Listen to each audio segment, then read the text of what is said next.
Kids need the best opportunity with which to learn. We all know that good nutrition fuels good learning.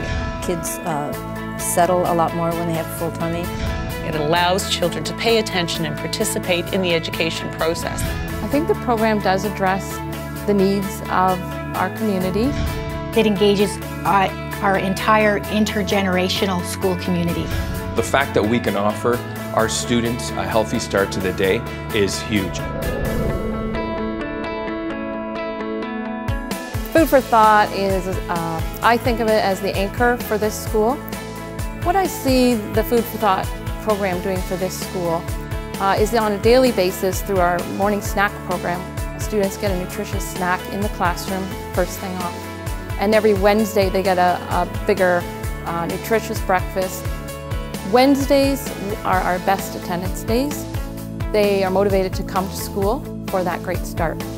These little developing brains who every day are coming into school and who every day need that little bit of energy.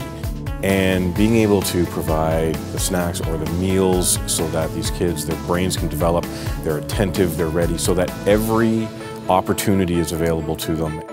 Children are exposed to not only good nutritious food, but appropriate portion sizes.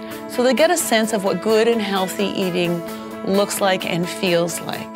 We saw an amazing benefit, and I remember coming into school and having a grade 1 teacher walk into the staff room and say, in the 10 years that I have been teaching, I have never had a morning literacy block like that.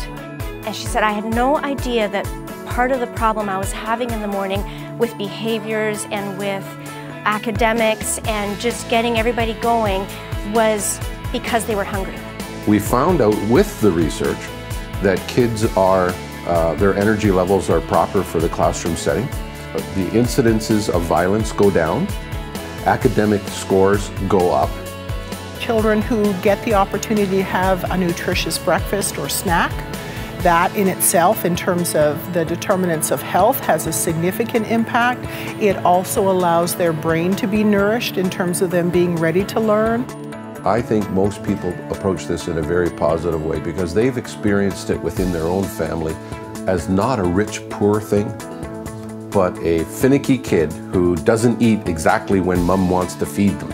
A Food for Thought program is embraced by the entire community because you can see the number of volunteers and the number of sponsors that are stepping forward to assist with that. The role that Food for Thought plays in our community is a significant one.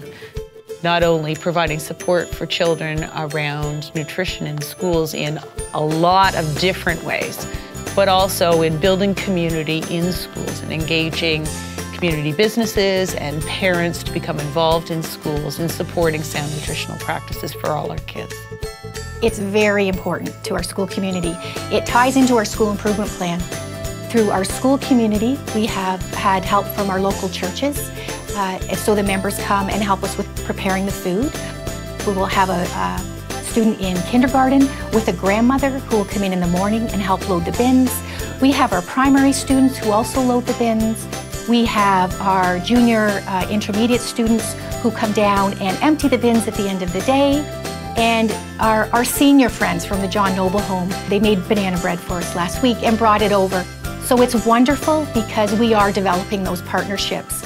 Our breakfast program has really grown over the last while. So we have about 1,200 students at St. John's College, and 3 times a week we prepare breakfast with the culinary students.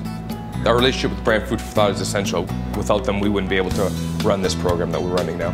Students always appreciate it, and they show their appreciation by coming in even when it's not their turn to prepare breakfast, to help out, to deliver, because I think that they really understand the benefits of this program to the student community. I get lots of parents thanking me for running the program and talking about how the kids will come home excited and tell what they had for breakfast that morning. So it's having a positive impact. We're teaching the kids about nutrition, not just by feeding them, but by having them come and help in the program. We could not have done it without Food for Thought and without the dedication of our volunteers. Our parent volunteers have been our core resource in implementation. Speaking as a volunteer, I would think most volunteers do it because they love to do it. It's all run in a volunteer program because the staff doesn't have enough time to do all that as well as teach and keep kids safe on the playground. Our power and our strength is volunteers, and one of the things that we will continue to need are those volunteers in the community. It's not a huge commitment, but it has a huge impact in making a difference for children in schools.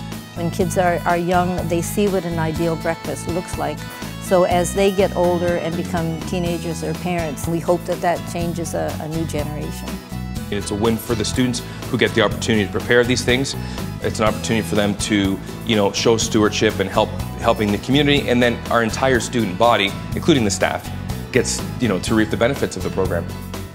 We are literally paving the way by this type of program to allow children to have a long-term level of success.